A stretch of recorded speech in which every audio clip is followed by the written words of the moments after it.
This was a piece of news that dropped into my lap a while back, and it was a whole bunch of leaks of all kinds of future Transformer product, and I didn't really want to report it because the source wasn't that reliable, and I wanted to get more information before I talked about it with you guys and get people's hopes up of what potentially could be future product.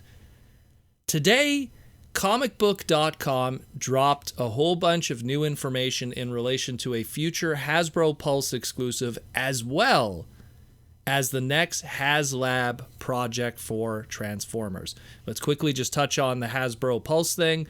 So the Covert Agent Ravage and the Decepticon Forever Ravage 2-pack, they just quickly said, hey, it's going to be a Hasbro Pulse exclusive available in fall of 2021 to the United States, Canada, and the United Kingdom, and it'll be an MSRP of $44.99, and it'll be available to ship out November 1st of 2021. So that's pretty hype. That's pretty awesome. Great to know about that. But here was the bigger one. They then showed a slide of a teaser of what is going to be the next HasLab Transformers item. And all they showed was an image of the Japanese logo of Transformers Victory. Now, the leak that I was referring to at the beginning of this segment, where there was a whole bunch of Transformer items listed and a whole bunch of stuff that I didn't really want to talk about until I got more information, at the top of that list was a mention of the next HasLab item being Star Saber for $200, and the HasLab, I guess, pre-order system or the backing system would open up in August of 2021, and there would be tiers that if they would meet certain goals, it would even open it up to Victory Leo being added to it to create a Victory Saber combiner. Now, that's pretty interesting because it ties up again with this Transformers Victory logo shown here. And the press release that they had on comicbook.com, they said here, Hasbro says HasLab is in place to awaken another unique project along with those lines, and the teaser image, which is Japanese, hinting at a new Transformers HasLab announcement coming soon. Again, so there's clearly something going on here. Probably is going to be Star Saber. Again, that trademark, Star Saber, does exist within the Hasbro archive. Victory Leo is a different story, but Star Saber does exist.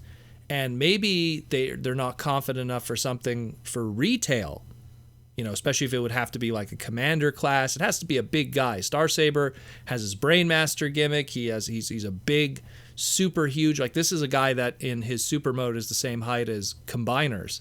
He's a big dude. And then if you add in the Victory Leo component where he's also a combiner with a whole other big dude, that's a big price point item. That's like, the big, double box sets that we would get of like, Robots in Disguise, Optimus Prime, and Ultra Magnus, or Fire Convoy and God Magnus. Those big leader class dual box sets that you would see at like Costco or something that are sometimes $149 or $150. It's that kind of level, except imagine something that's potentially two commander class figures. So for Star Saber to start at $200, and if the crowdfunding goes up enough to open up and unlock a tier to a Victory Leo, that's pretty awesome because, again, going back to commander classes, your average commander class is in that high 90s, low 100s number, depending on, MSRP and stuff. And then your Titans end up in that more $150 to $200 number. So it's something that potentially could be a Titan price point, but more in a commander class sizing, but with all of that extra budget being put into it because of gimmicks and everything like that, because it is a Brainmaster. It does have the combining, super mode thing. And then if you factor in Victory Leo, that's a whole other component too of a separate robot with a combined aspect to it and coming apart. A lot going on here. So the questions are now, if this is legitimate, if this Transformers Victory, logo leads to it being, the leader of the Transformers Victory Autobots or Cybertrons or Cybertrons in Star Saber, then the question is, what's going to be the backer number? How many are they going to need in order to pull this off? And remember, we had 8,000 for Unicron, and that was a tough uphill battle. Granted, it was a lot more expensive. It was out of left field. It was coming off of a convention season. People didn't have money. But I mean, it literally came the announcement came the day after TFCon in Toronto, and it didn't meet its original backer plans. It wasn't looking good. They extended it, and then literally in like the last 24 hours of the extension, magically it reached past its 8,000 backers. Still to this day, people suspect that maybe it was a little fluffed up, and we don't know if those numbers were legit. But the point is that how many are they going to need this time around if the $200 price point is accurate? How many people are going to want to drop $200 on a more obscure character? You know, the hardcore fans know who Star Saber is, but the mainstream audience definitely doesn't know who he is, and some of the more casual Transformer fans probably just have heard of the name but never really seen any material of him. So it's going to be interesting to say the least, because, you know, when they did the Masterpiece Star Saber all those years ago, which still to this day is the largest of all the Transformer masterpieces in terms of height, when they did that Masterpiece Star Saber, the numbers were okay. They weren't great because I saw how quickly it went on clearance in Japan. So clearly the secondary market and the primary market didn't receive it as well, even though it was a great figure, don't get me wrong, but I think that there wasn't enough numbers to justify it. So now we're creating this situation. Obviously, Japan is going to have their numbers that are going to be added to this, but how much of the American market is going to be interested in a Star Saber in 2021 when they don't really have a connection with that character? Should be interesting. I love Star Saber. I love Transformers Victory. I love Star Saber. He's easily in my top 10 favorite Transformers of all time. Like, there's this great photo of me back in high school dropping serious cash back in the late 90s to get Star Saber off of eBay. That's how much I love that character. I have a big connection with him. But I'm really curious what the rest of the world is going to have with that. The different markets of Transformer fans around the world that didn't grow up with that character, that don't have a connection to that don't even know who he is.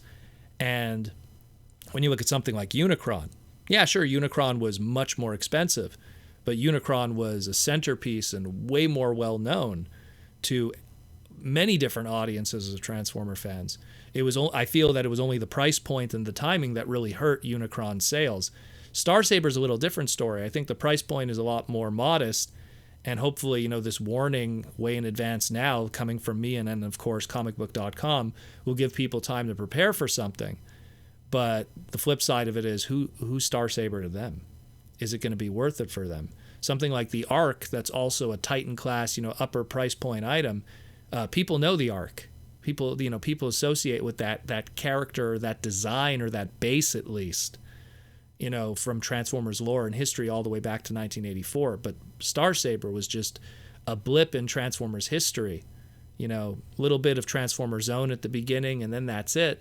And then, oh, yeah, we're going to do a Star Saber Robot Master, you know, for the Robot Master line and in the early 2000s. And, oh, then we'll, you have, the Masterpiece toy. And then, we'll do a PVC here and there with the PVC line. He gets his little nods and homages even with Wing Saber and Transformers Superlink or Energon. But overall, he really was just a small piece of Transformer history that once in a while gets revisited, but not enough, unfortunately, despite the fact that he was such a cool character. You know, and it's going to be interesting to see how this pans out. Let me know what you think. Let me know what you think about this. And I want an honest opinion, because there's different walks of life of people that listen to my podcast. There's people that, got into Transformers after the 2007 movie. There's people that got into Transformers during Armada in the early 2000s. There's people that got into Transformers during Beast Wars in the mid to late 90s. And then there's people that listen to my podcast that were there since the beginning in 1984. So I'm really curious of all the different walks of life. What do you guys think about this? Is this something you'd be willing to drop $200 on, let alone, without even really knowing if it's even a good figure? Because that's another thing too, is the one problem with Unicron was people spent a lot of money not knowing if it was going to be any good, and there was drama with that. So let me know, is this something that would interest you? Is this something that you feel would cater to your market or your age demo, whatever that would be?